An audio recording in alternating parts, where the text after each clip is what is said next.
part of National Road Safety Month, Vasan Eye Care Hospital, Salakki branch, conducted a road safety awareness program on 28 January 2026. This initiative is being implemented across all Vasan Eye Care hospitals in South India, with all 18 branches in Karnataka actively participating in the campaign. The program was inaugurated by Shri Shivlingamurthy, RTO, and Mr. Lava Kumar, Superintendent, Electronic City, Bangalore. The event was organized in association with the Drivers Association. More than 50 commercial vehicle drivers participated in the program and actively engaged in the awareness session, reflecting their strong commitment towards safer driving practices.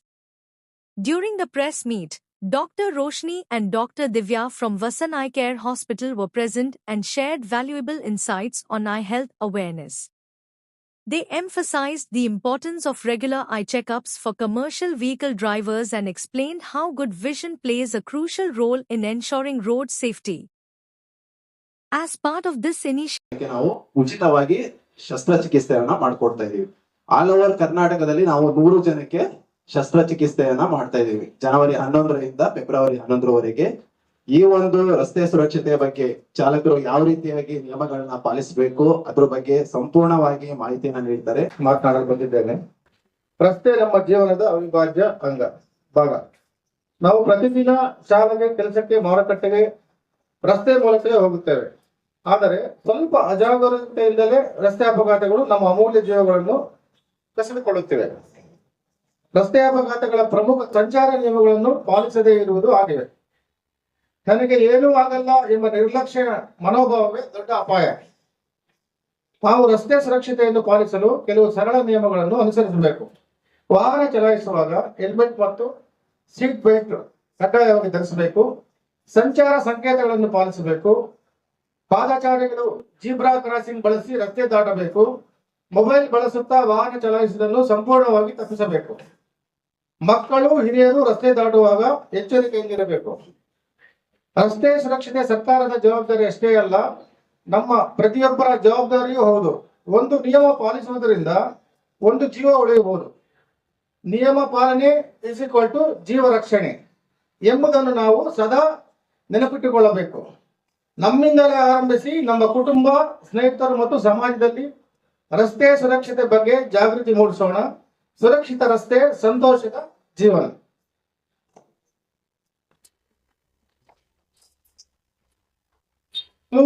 ನಾವು ತಾಯಿಯ ಗರ್ಭದಲ್ಲಿ 9 ತಿಂಗಳು ಕಾಯಬೇಕು. ನಡೆಯಲು 2 ವರ್ಷಗಳು, ಶಾಲೆಗೆ ಹೋಗಲು 3 ವರ್ಷಗಳು, ಮತ ಚಲಾಯಿಸಲು 18 ವರ್ಷಗಳು, ಉದ್ಯೋಗ ಪಡೆಯಲು 25 ವರ್ಷಗಳು, ಮದುವೆಯಾಗಲು 25ರಿಂದ 30 ವರ್ಷಗಳು. ನಾವು ಅನೇಕ ಸಂದರ್ಭಗಳಲ್ಲಿ ಕಾಯುತ್ತೇವೆ. ಆದರೆ ವಾಹನವನ್ನು ಹಿಂದಿಕ್ಕುವಾಗ, ಚಾಲನೆ ಮಾಡುವಾಗ ನಾವು 30 ಸೆಕೆಂಡುಗಳ ಕಾಲ ನಿಲ್ಲಲು ಸಾಧ್ಯವಾಗುವುದಿಲ್ಲ. ನಾವು ತಪ್ಪು ಮಾಡಿ ಅಪಘಾತಕ್ಕೀಡಾದರೆ ನಾವು ಗಂಟೆಗಳು, ದಿನಗಳು, ವಾರಗಳು, ತಿಂಗಳುಗಳು ಮತ್ತು ಅಗತ್ಯವಿದ್ದರೆ ವರ್ಷಗಳ ಕಾಲ ಆಸ್ಪತ್ರೆಯಲ್ಲಿ ಇರುತ್ತೇವೆ. ಕೆಲವು ಸೆಕೆಂಡುಗಳ ಅಜಾಗರೂಕತೆಯು ಉಂಟು ಮಾಡುವ ಭಯಾನಕ ಪರಿಣಾಮಗಳ ಬಗ್ಗೆ ಯೋಚಿಸಿ. ಮುಂದೆ ಹೋಗುವವರು ಹೋಗಲಿ, ಹಿಂದೆ ಇರುವವರು ಆರಾಮವಾಗಿ ಹೋಗಲಿ. ದಯವಿಟ್ಟು ಸಂಚಾರ ನಿಯಮಗಳನ್ನು ಸರಿಯಾದ ವೇಗದಲ್ಲಿ, ಸರಿಯಾದ ದಿಕ್ಕಿನಲ್ಲಿ ಅನುಸರಿಸಿ, ಹೆಲ್ಮೆಟ್ ಧರಿಸಿ ಮತ್ತು ವಾಹನಗಳನ್ನು ನಿಯಂತ್ರಣದಲ್ಲಿಡಿ ಮತ್ತು ನಿಮ್ಮ ಗಮ್ಯ ಸ್ಥಾನವನ್ನು ಸುರಕ್ಷಿತವಾಗಿ ತಲುಪಿ. ನಿಮ್ಮ ಕುಟುಂಬ ಸದಸ್ಯರು ಮತ್ತು ಮಕ್ಕಳು ನಿಮ್ಮ ಮನೆಯಲ್ಲಿ ನಿಮಗಾಗಿ ಕಾಯುತ್ತಿದ್ದಾರೆ ಎಂಬುದನ್ನು ಮರೆಯಬೇಡಿ. ಸಾಧ್ಯವಾದರೆ ಈ ಸಂದೇಶವನ್ನು ನಿಮ್ಮ ಸ್ನೇಹಿತರಿಗೆ ಫಾರ್ವರ್ಡ್ ಮಾಡಿ. ಒಂದು ಎಲ್ಲರೂ ಪ್ರತಿಯೊಬ್ಬರು ವರ್ಷಕ್ಕೊಂದ್ಸತಿ ನಾರ್ಮಲ್ ಚೆಕಪ್ ಅಂತೂ ಮಾಡಿಸ್ಲೇಬೇಕು. ಇದು ಮಕ್ಕಳಿಂದ ಹಿಡಿದು ಪ್ರತಿಯೊಬ್ಬರು ವಯಸ್ಸಾದವರೆಗೂ ಇದು ಮಾಡ್ಬೇಕಾಗಿರುವಂತದ್ದು ಒಂದು ರೂಟೀನು. ಯಾಕೆ ಮಾಡಿಸ್ಬೇಕು, ಏನ್ ಪ್ರಾಬ್ಲಮ್ ಇರುತ್ತೆ, ಯಾಕೆ ಈ ತರ ಮಾಡ್ಬೇಕು ಅಂತ ಕರ್ನಾಟಕದ ನಂಬರ್. ಓಕೆ, ಸೊ ಕರ್ನಾಟಕದ ನಂಬರ್ ಯಾವ ವಯಸ್ಸಲ್ಲಿ ಬೇಕಾದ್ರೂ ಬರ್ಬೋದು. ಓಕೆ, ಚಿಕ್ಕ ಮಕ್ಳಿಂದ ದೊಡ್ಡವ್ರಿಗೂ ಬರ್ಬೋದು. ಸೊ ಕೆಲವೊಮ್ಮೆ ಏನಾಗುತ್ತೆ ಅಂತ ಅಂದ್ರೆ ಗೊತ್ತೇ ಇರೋದಿಲ್ಲ. ಆಗಿಲ್ಲ ಅಂತ ರೆಗ್ಯುಲರ್ ಚೆಕಪ್ಗೆ ಆಸ್ಪತ್ರೆಗೆ ಬಂದು ಡಾಕ್ಟರ್ ಹೇಳೋವರ್ಗು ನಿಮಗ್ ಗೊತ್ತೇ ಇರೋದಿಲ್ಲ ನಿಮ್ಗೆ ಕರ್ನಾಟಕದ ನಂಬರ್ ಇದೆ, ಈ ತರ ಪ್ರಾಬ್ಲಮ್ ಇರುತ್ತೆ ಅಂತ. ಸೊ ಯಾಕೆ ಈ ತರ ಕರ್ನಾಟಕ ಹಾಕೊಳ್ಳೇಬೇಕು? ಬಿಕಾಸ್ ನಾರ್ಮಲ್ ಆಗಿ ಏನ್ ನೋಡ್ತೀವಲ್ಲ, ಸೊ ಕರ್ನಾಟಕದ ನಂಬರ್ ಇರೋರಿಗೆ ಅಷ್ಟು ಕ್ಲಾರಿಟಿ ಇರೋದಿಲ್ಲ. ಎಸ್ಪೆಷಲಿ ಡ್ರೈವರ್ಸ್ ಇದು ತುಂಬಾ ಇಂಪಾರ್ಟೆಂಟ್.